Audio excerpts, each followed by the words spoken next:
Hi friends, welcome to news pocket. Pakistan డబ్బుల కోసం ఎంతకైనా దిగజారుతుంది అనడానికి తాజాగా మరో ఉదాహరణ బయటపడింది. ఆ దేశంలోని ఒక జర్నలిస్టు సంచలనమైన ఆరోపణలు గుప్పించారు. అదేమిటంటే అక్కడి ఆర్మీ చీఫ్ ఆసిమ్ మునీర్ ఇజ్రాయెల్కు ఒక ఆఫర్ చేశారట. ఈ ఆఫర్లో భాగంగా తమ సైన్యాన్ని గాజాలో పీస్ కీపింగ్ ఫోర్సెస్ కింద పంపిస్తాము.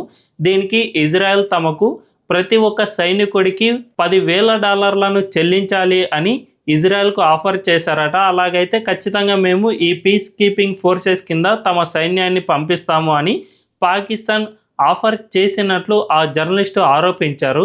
అయితే ఇదే గనక నిజమైతే ఖచ్చితంగా ఆ దేశం డబ్బుల కోసం మరో మెట్టు దిగజారింది అనే చెప్పుకోవచ్చు. ఎందుకంటే ఇన్నాళ్ళు ఆ దేశం ఇజ్రాయెల్ను ఎంతగానో వ్యతిరేకించింది. అంతర్జాతీయ సదస్సులపైన కూడా పాలస్తీనాకు మద్దతుగా ఇజ్రాయెల్కు వ్యతిరేకంగా ఎన్నోసార్లు మాట్లాడింది. అలాంటి దేశం ఇప్పుడు జస్ట్ ఒక సైన్యానికి $10,000 ఆఫర్ చేయగానే ఇక ఇజ్రాయెల్కే మద్దతు ఇస్తున్న పరిస్థితిలోకి వచ్చేసింది. అంటే దానికి అసలు నైతికత అనేది ఎక్కడ ఉంది అన్నదే సందేహంగా మారుతోంది. మన దేశంలో చాలామంది పాలస్తీనా అని గుడ్డలు చింపుకునే వాళ్ళు చాలామందే ఉన్నారు. కానీ పాకిస్తాన్ లాంటి పూర్తి ఇస్లామిక్ దేశమైన పాకిస్తాన్ కూడా డబ్బుల కోసం మాత్రమే ఇజ్రాయెల్కు సపోర్ట్ చేస్తోంది. అంటే పరిస్థితి ఎంతగా ఉందో అర్థం చేసుకోవచ్చు. అయితే ఈ విధంగా ఎందుకు జరుగుతుంది అనే విషయాలను మనం ఈ వీడియోలో తెలుసుకుందాం. అంతకంటే ముందు ఈ ఛానల్ను రీసెంట్గానే స్టార్ట్ చేసాం. మాకు మీ సపోర్ట్ ఖచ్చితంగా కావాలి. ఈ ఛానల్ను వెంటనే సబ్స్క్రైబ్ చేసుకోండి అని బెల్ ఐకాన్ క్లిక్ చేయడం అస్సలు మర్చిపోద్దు. ఇక డీటెయిల్స్లోకి వెళ్తే, నిజానికి పాకిస్తాన్ ఇలాంటి ఆఫర్ చేయడం వెనుక ట్రంప్ తీసుకువచ్చిన సూత్రాలే ప్రధాన కారణంగా అర్థమవుతోంది. రీసెంట్గానే ఇజ్రాయెల్ అండ్ గాజా మధ్య సీజ్ ఫైర్ ఒప్పందం జరిగింది. ఈ ఒప్పందాన్ని అమెరికా తయారు చేసింది. ఏకంగా 20 సూత్రాలతో ఈ ఒప్పందాన్ని తీసుకువచ్చింది.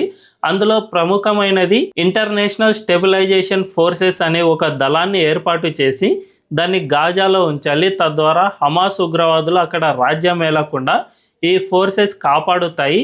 సో ఈ ఫోర్సెస్లో భాగంగా అమెరికా సైన్యం ఇందులో ఇన్వాల్వ్ కాదు. కానీ అరబ్ దేశాలకు సంబంధించిన సైన్యాలకు ఆయా దేశాల నుంచి కొంతమంది సైన్యాన్ని తీసుకుని ఈ ఫోర్సెస్ను ఏర్పాటు చేసి గాజాలో డిప్లాయ్ చేద్దాం. తద్వారా అక్కడ శాంతి అనేది నెలకొంటుంది.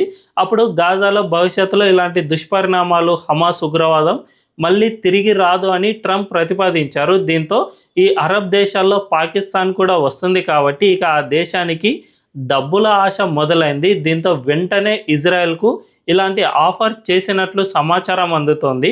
ఒకవేళ ఇదే గనక నిజమైతే ఒక సైనికుడికి $10,000 వెల కట్టి పాకిస్తాన్ డబ్బుల కోసం మాత్రమే తమ సైనికులను గాజాలో డిప్లాయ్ చేస్తుందా అనే అనుమానాలు అయితే నెలకొంటూ ఉన్నాయి. నిజానికి ఐక్యరాజ్య సమితి ఇలాంటి పీస్ కీపింగ్ ఫోర్సెస్ను తయారు చేస్తుంది.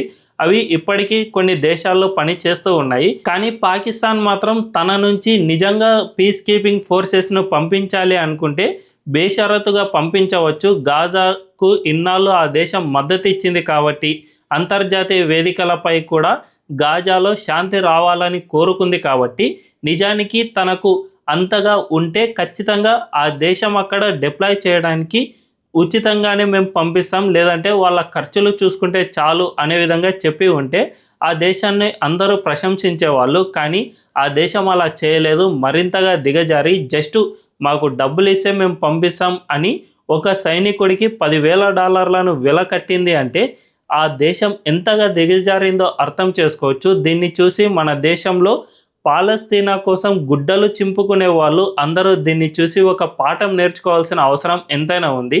ఎప్పుడైనా కానీ ఏ రెండు దేశాల మధ్య సత్సంబంధాలైనా కానీ మతపరంగా ముడిపడి అస్సలు ఉండవు. మన దేశంలో చాలామంది తమ వర్గం వాళ్ళు పాలస్తీనాలో ఎక్కువగా ఉన్నారు కాబట్టి మనం పాలస్తీనాకు మద్దతు ఇవ్వాలి అని చాలామంది భావిస్తూ ఉన్నారు. అంతేకాకుండా ప్రార్థనల సమయంలో మన దేశంలో పాలస్తీనా జెండాలను పట్టుకుని తిరుగుతూ ఉన్నారు.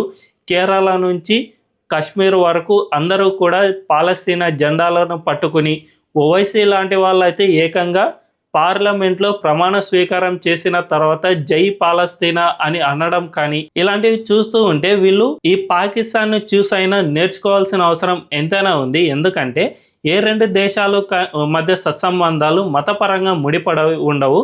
పరస్పర అవసరాలపైన మాత్రమే ఆధారపడి ఉంటాయి. మన దేశానికి ఇజ్రాయెల్ ఎంతో కాలంగా హెల్ప్ చేస్తూనే ఉంది. మనం ఆ దేశాన్ని గత కాంగ్రెస్ ప్రభుత్వాలు దూరం పెడుతూనే వచ్చాయి. ఇందిరాగాంధీ అయితే ఏకంగా పాలస్తీనా దేశాన్ని భారత ప్రభుత్వం అధికారికంగా గుర్తిస్తోంది అని ప్రకటన సైతం జారీ చేసి ఇజ్రాయెల్ను మరింత దూరం చేసే ప్రయత్నం చేశారే కానీ ఇజ్రాయెల్ మన దేశానికి ఎప్పుడూ దూరం కాలేదు.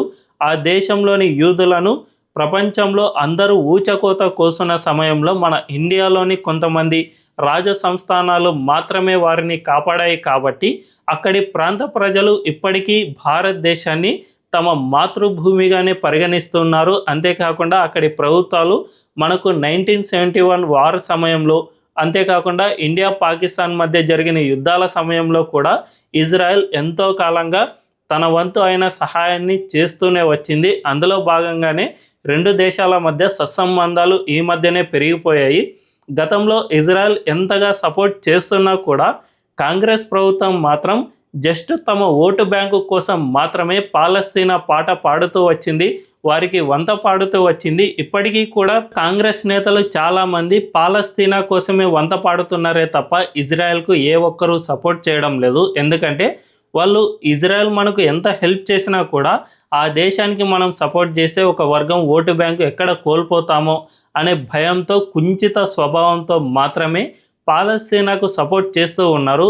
సో ఇప్పుడు పాకిస్తాన్ చూసి ఏం నేర్చుకోవాలంటే, పాకిస్తాన్కు ఇన్నాళ్ళు ఇజ్రాయెల్ నుంచి ఎటువంటి ఉపయోగం లేదు కాబట్టి ఆ దేశాన్ని వ్యతిరేకిస్తూ వచ్చింది, పాలస్తీనాను సపోర్ట్ చేస్తూ వచ్చింది. ఒకవేళ ఆ దేశం కనుక సపోర్ట్ చేస్తే మనకు ఆ దేశంపై కాస్త కూస్తో ఆధిపత్యం వస్తుంది అనే ఉద్దేశంతో గతంలో సపోర్ట్ చేసింది. అది కూడా మతపరంగా కాదు, జస్ట్ అవసరాల నిమిత్తం మతాన్ని అడ్డు పెట్టుకుని మరీ సపోర్ట్ చేసింది. కానీ ఇప్పుడు ఇజ్రాయెల్ నుంచి కొద్దిగా డబ్బులు వస్తాయి, మనకు ఆర్థికంగా ఎంతో కొంత ఉపయోగపడుతుంది అనే ఒక కన్నింగ్ ఆలోచనతో ఇప్పుడు ఇజ్రాయెల్ దగ్గర చీకటి ఒప్పందాన్ని చేసుకోవడానికి సిద్ధమవుతుంది. మా దేశపు సైన్యం మీకు పంపిస్తాము, మీరు గాజాలో డిప్లాయ్ చేయండి, తద్వారా ఒక్కో సైనికుడికి మాకు $10,000 ఇవ్వండి అని ఒప్పందాలు కుదుర్చుకోవడానికి సైతం దిగజారింది. అంటే ఖచ్చితంగా దీన్ని బట్టి చూసుకుంటే ఏ రెండు దేశాల మధ్య సత్సంబంధాలు సైతం మరొక్కసారి చెబుతున్నా ఒక మతం కోసమో ఆధారపడి ఉండవు. ఆ దేశాల మధ్య సత్సంబంధాలు సరిగ్గా పరస్పర అవగాహన పైన, పరస్పర అవసరాలపై మాత్రమే ఆధారపడి ఉంటాయే తప్ప అసలు మతపరంగా ఎప్పుడూ కూడా రెండు దేశాల మధ్య సత్సంబంధాలను అస్సలు చూడకూడదు. మన దేశంలో పాలస్తీనా జెండాలు పట్టుకుని తిరిగే వాళ్ళు దీన్ని చూసి ఖచ్చితంగా ఒక పాఠాన్ని నేర్చుకోవాల్సిన అవసరం ఉంది. అంతెందుకు, ఈ గాజాకు బోర్డర్ దేశమైన ఈజిప్ట్లో ఇప్పటి వరకు ఒక్క గాజాకు సంబంధించిన ప్రజలను తమ దేశంలోనికి రానివ్వలేదు. పెద్ద ఎత్తున బార్డర్ ఫెన్సింగ్ను ఏర్పాటు చేసి అక్కడ సైనికులను సైతం డిప్లాయ్ చేసి ఒక్కరిని సైతం తమ దేశంలో రాకుండా అడ్డుకున్నాయి. అరబ్ దేశాలు సైతం ఇదే విధంగా చేశాయి. కాబట్టి ఖచ్చితంగా పాకిస్తానే కాదు, అరబ్ దేశాలన్నీ ఇదే విధంగా చేశాయి. కాబట్టి మన దేశంలోని వాళ్ళు కూడా దీన్ని చూసైనా ఇప్పటికైనా పాఠాలు నేర్చుకోవాల్సిన అవసరం ఎంతైనా ఉంది. ఈ వీడియో కనుక మీకు నచ్చినట్లయితే ఖచ్చితంగా మా ఛానల్ను సబ్స్క్రైబ్ చేసుకుని బెల్ ఐకాన్ క్లిక్ చేయడం అస్సలు మర్చిపోవద్దు. Thank you.